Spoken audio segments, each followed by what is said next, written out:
I wanted this work to be a prayer for the earth. I found that so much of what you read environmentally and you see environmentally on the television is depressing and sad, and it weights a person down.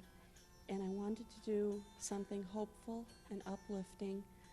I wanted it to be a prayer for the earth, a joy.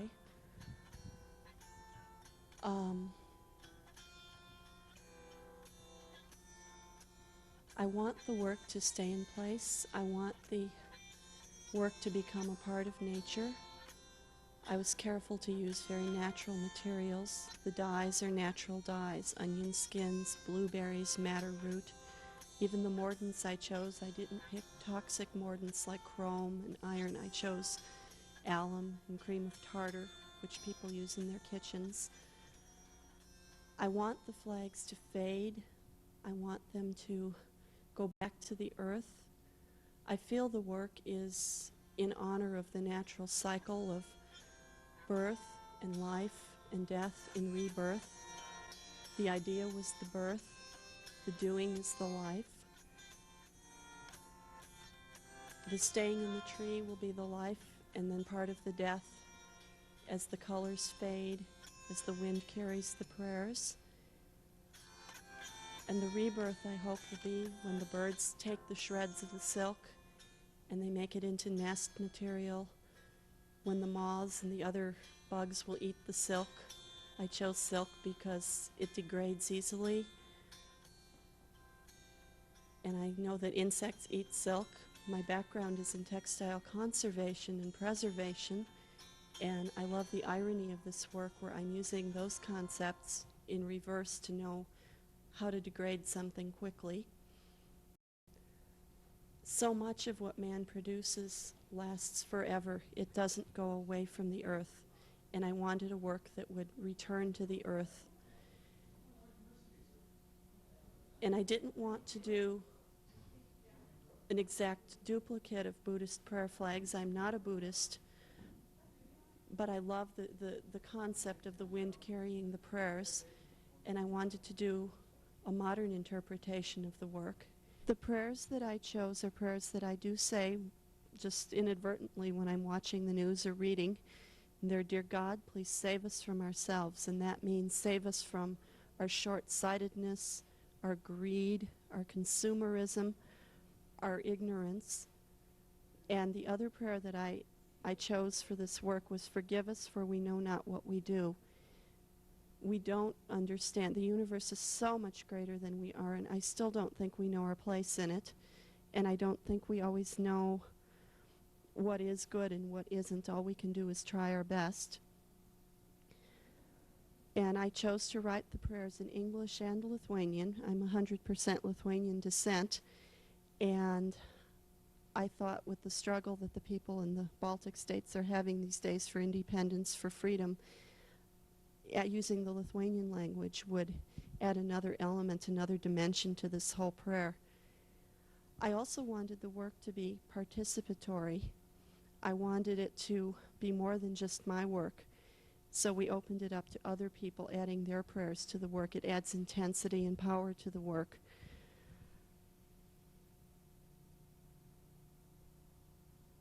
I'm hoping that people would write in other languages, not just English, because the world speaks more than English, and I noticed people were writing in French and German. Little children were drawing pictures, which is a universal language. And I found the different sentiments so moving. There were Christian sentiments, there were Buddhist sentiments, there were universal sentiments.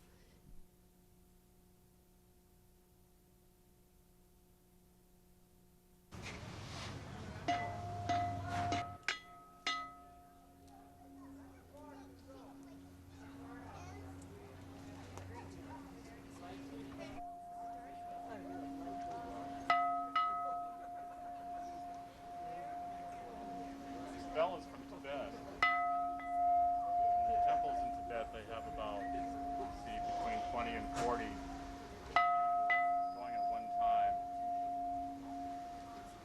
This bell was actually made in India, but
give everybody a chance to do it, okay?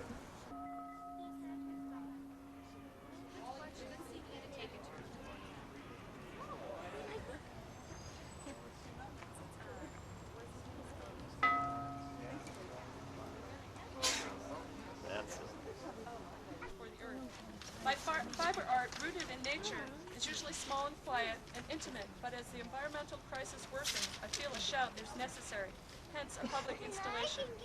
I do not intend to produce exact copies of traditional Buddhist prayer flags, as that is not my own culture. Rather, I see this as a reinterpretation of the concept of a modern work. Look to this with all these people here and all this help putting the flags up. The idea of this, I've made 260 prayer flags, which is one flag for every lunar month for the last 20 years. Lunar months are 13 months, or lunar years are 13 months. And what I want to do, the flags are all natural dyed. The yellows are dyed with yellow onion skins. The rusty ones are dyed with red onion skins. The pink ones are madder root and Brazil wood. And the purplish ones are blueberries. I didn't want to use chemical dyes in this. I wanted it to be as natural as possible.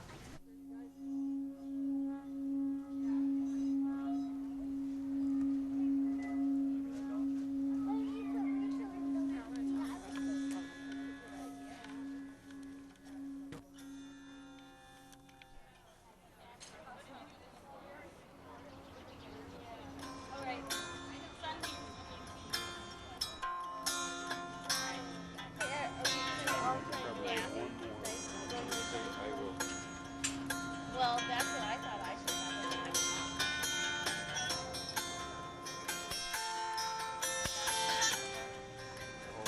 On the Chinese calendar, no, on something very separate. Okay, you got space for one more there?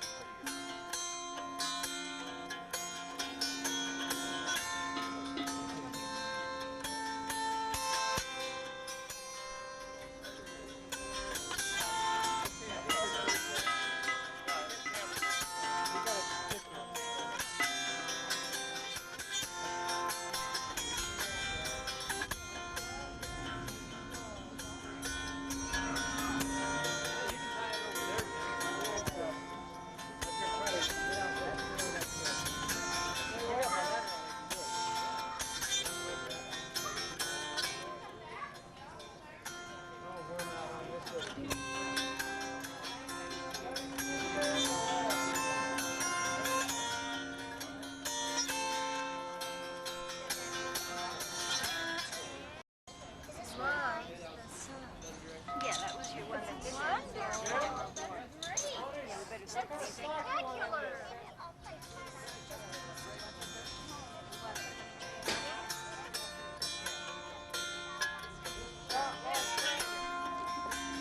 Let's see.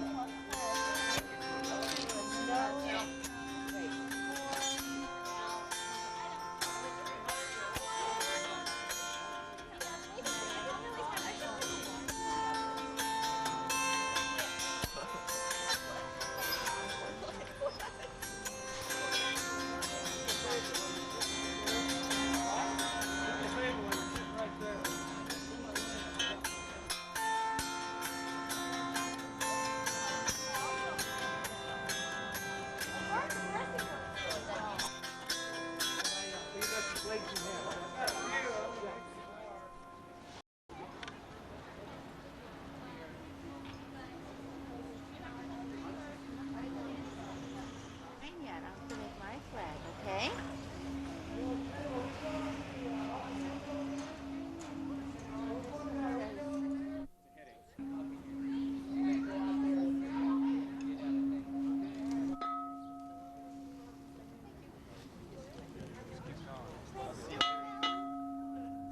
Can you hand me a couple of those too? The other two couldn't bother to show up.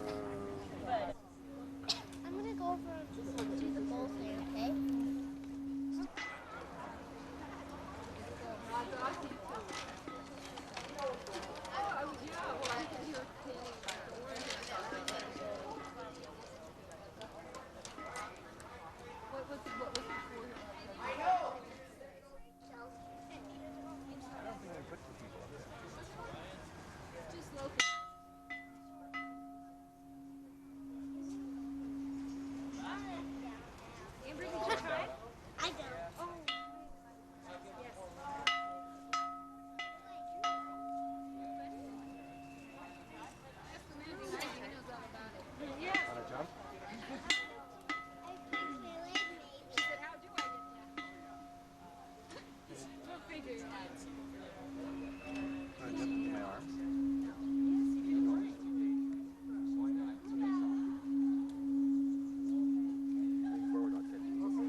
send you some?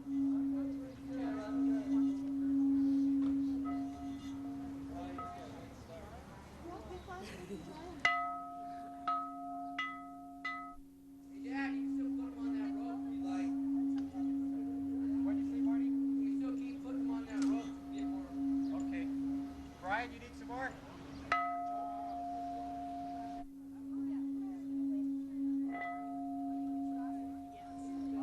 Nathan, you want some more up there?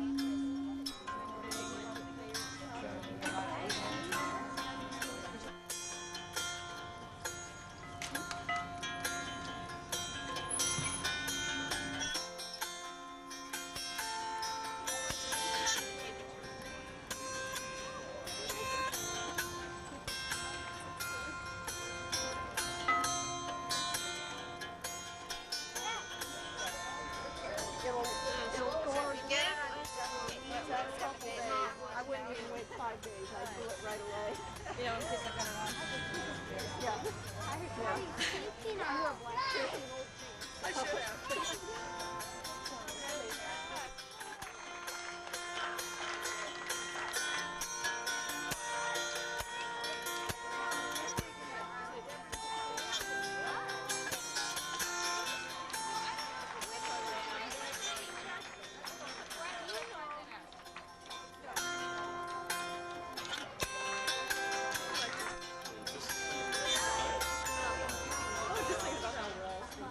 As human beings, all we can ask for is forgiveness from the universe, because we're trying our best, and not everybody is trying their best, but we're hoping that this works like this will maybe encourage people to do better work.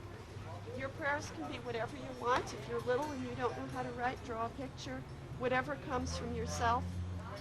It's not an art contest, it's not a race. If you want to sit quietly under the tree and just feel the tree for a while, if you want to play the bowl for a while, center yourself and then do your work. I feel like all of this, your being here at the installation plan, the whole thing is prayer. Your being here is part of the prayer. You're making a flag is part of the prayer. Even if you don't make a flag, you're part of the prayer for the earth.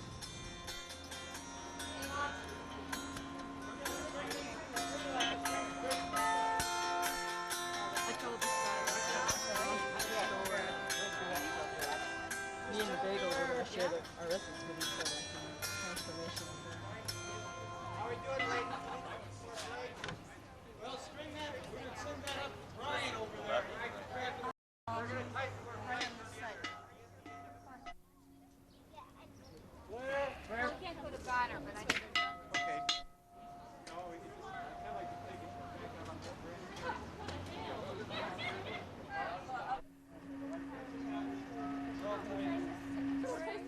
It's about recovering what has been lost.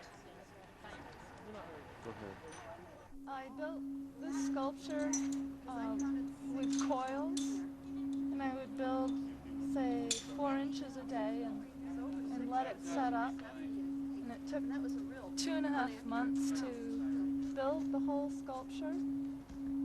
And one of the things that came out of that building process is that it allowed the forms to happen in and of themselves. But basically, this curve happening like this, I didn't know that was going to actually happen when I was at another stage of building the sculpture. This sculpture is sort of representing someone's spirit or their soul, and I left the top open so you can look up and see the sky through it. And it's, as you can tell, it's meant to be very old with all the cracks, and the crevices, and the sculpture that I did at the beginning, the smallest sculpture, is very new, and it's a different color, and it doesn't have all the cracks and crevices in it.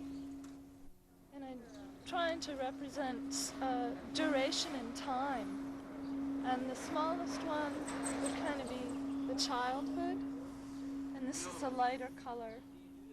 These 4 figures are really representing one person and one person's life. And I tried to represent a kind of duration in time. And this one, which is the smallest one, is kind of, this is a child, and it's the lightest. And then the next one, this one represents the adolescence. And the one after represents the adult. And the last one represents the spirit.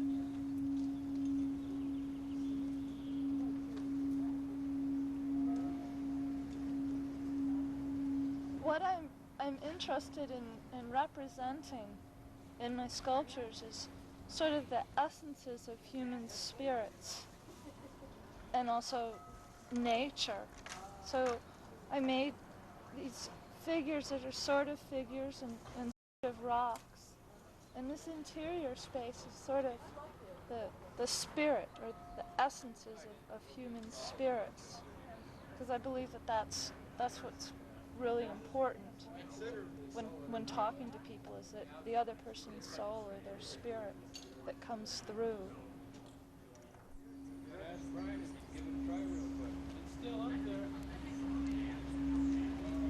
And I wanted them to have a life of their own and to move around. I'm Susan Henderson, and I'm the artist that made the sculpture Remembering. Remembering is about recovering what has been lost,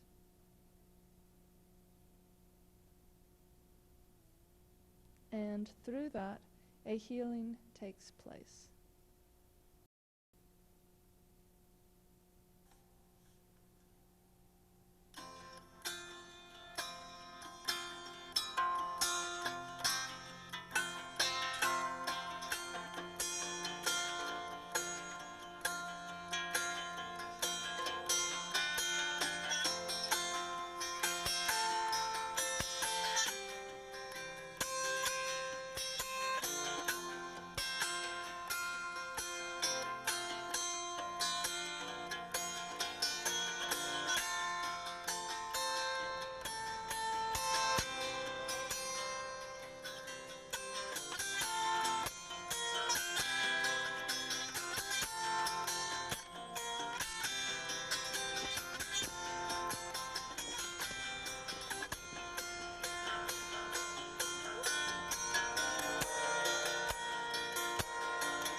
Until back. We'll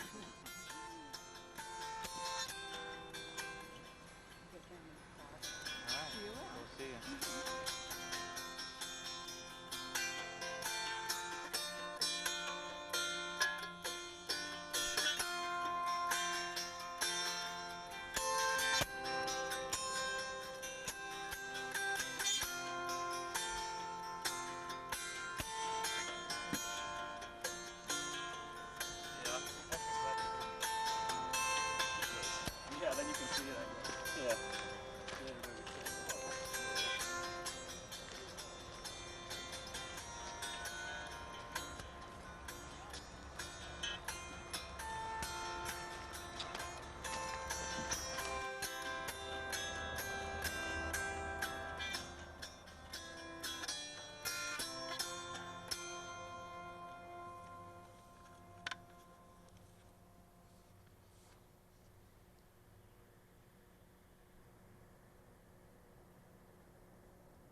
4, 5, 8, 3, 2, 6, 7.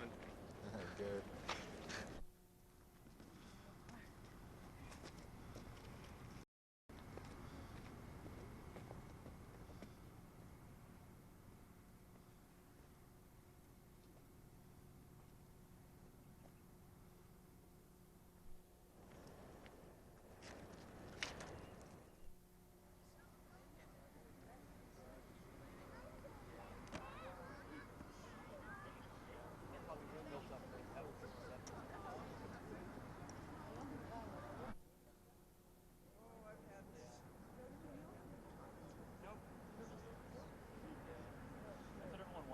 Anyone from the Buddhist community here? Oh well.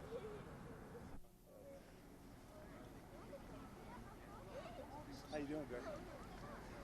Good to see you.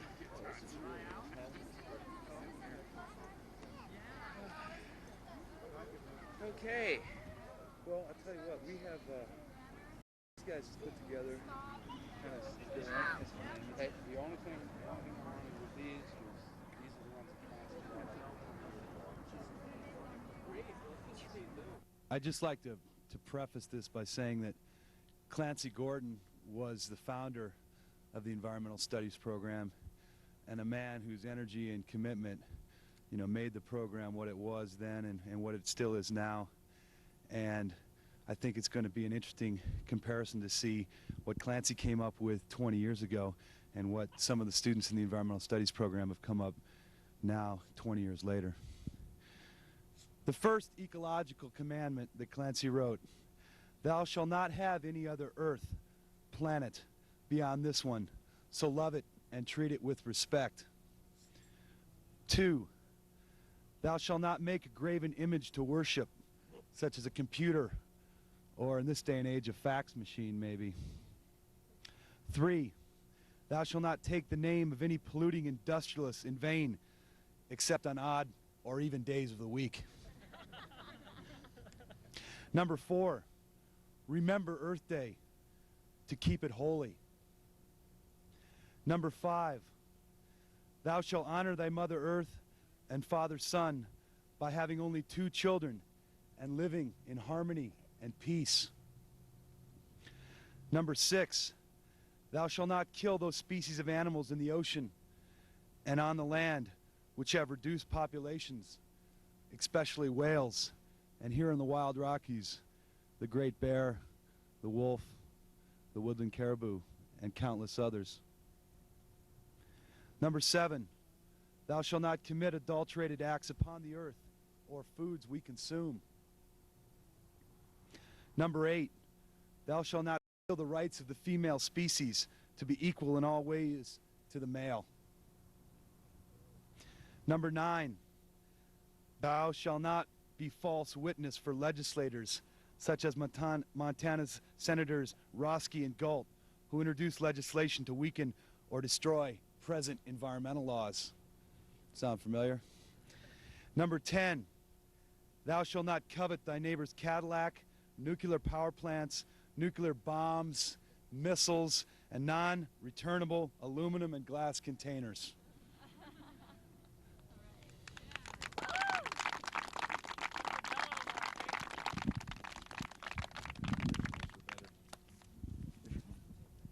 And now,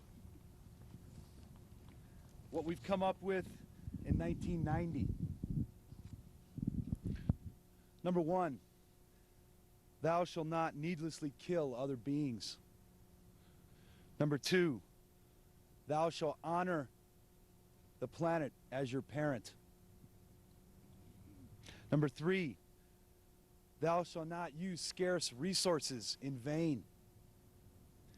Number 4, thou shalt use your power as a consumer wisely by considering how products are made and where they go when disposed. Thou shalt not adulter the earth.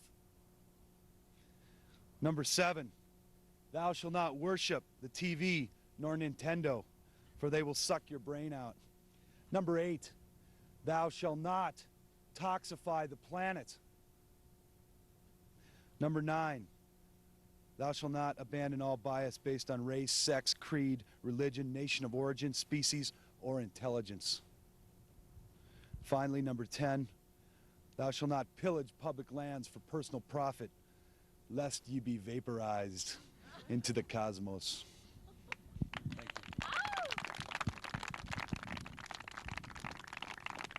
I'm really glad to be here, and I'm glad to see this many people take their time of a Sunday morning to walk up this hill to honor the spirit of the earth. I'm a Blackfeet. I'm not a full-blooded Blackfeet. I have some European blood in me from a few generations ago. But I've went back into the history, traditions of my people. And as Charlie just met, Charlie Jonkel, who's a friend of mine, just kidded me a few minutes ago. He says, I see you're in Salish country, which is true.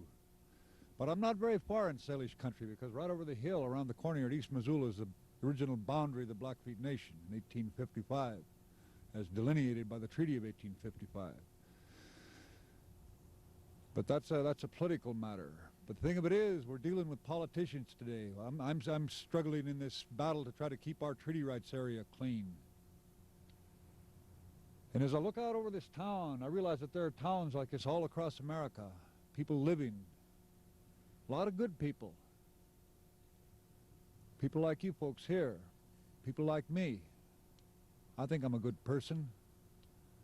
But there are a lot of things we do just on a daily basis that industry and the people who control the systems, the political systems and the social systems, that from the point of view of my people who lived on this land without machinery, without money, and you look at today, you look at the statistics in terms of families, and divorce, and child abuse, and you realize that somewhere in there, even though this we look at it and see the magnificence of what we've built as a civilization, there's something missing. And that thing is something of the spirit, something of the human spirit.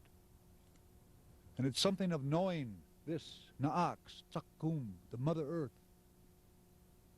of knowing her truly as a mother and not just a metaphor. To know that we come from there. Our prayers are addressed to the sun, not to see. It's been almost 500 years since Columbus hit here. In 2 years, 1492 to 19, 500 years. And during that time, a lot of our people who practice their religion have been made fun of. They've been called savages, primitives. And yet I see this cycle.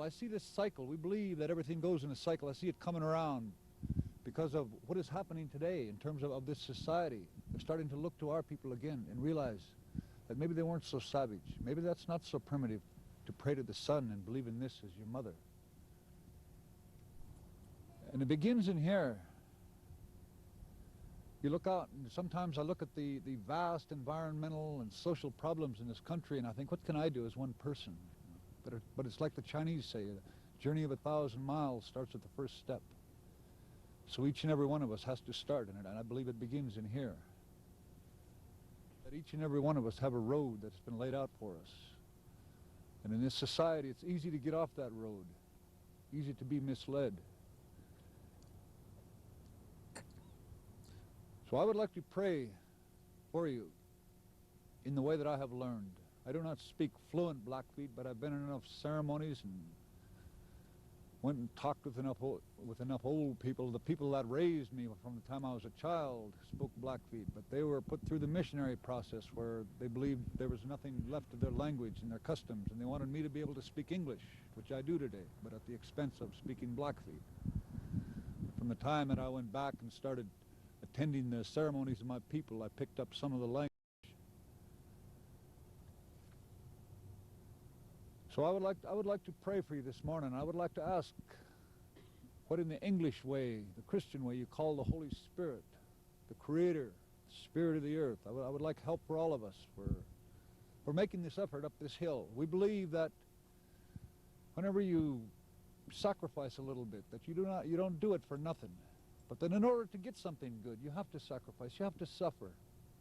When we go in a sweat lodge, we suffer the heat. We go fast in the mountains without food and water. We don't do that for nothing. We're gaining something spiritual, so maybe a knowledge or a way of seeing things. In the common workaday world, you hear of men working 16, 18 hours a day so they can have a big house and own properties. Well, it's the same in the spiritual world. If you want to sacrifice in that manner and really work at it, you're going to gain something. You don't do it for nothing. So with that, I would like to pray for you, and I would like to ask you in your own heart, in your minds, to pray with me. For this, we've come up here today for understanding of our relationship with the earth and the forces of the earth and the animals. And pray for those people who don't see these things, who think that the earth is simply their playground. I'm going to address my prayers to the sun. We believe that the sun is the face of the Creator. It is the Creator's sign, because without the sun, nothing could grow.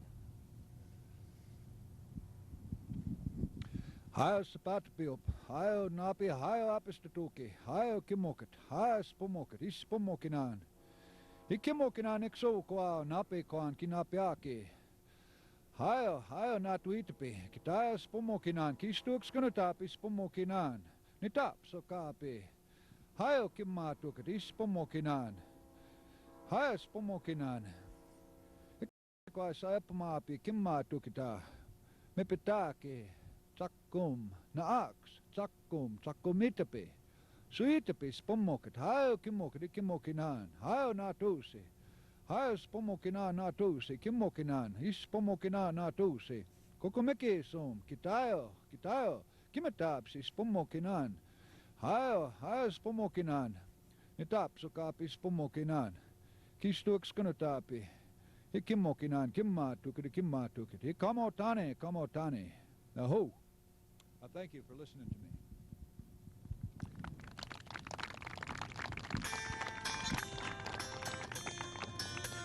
Thank you very much, Woody.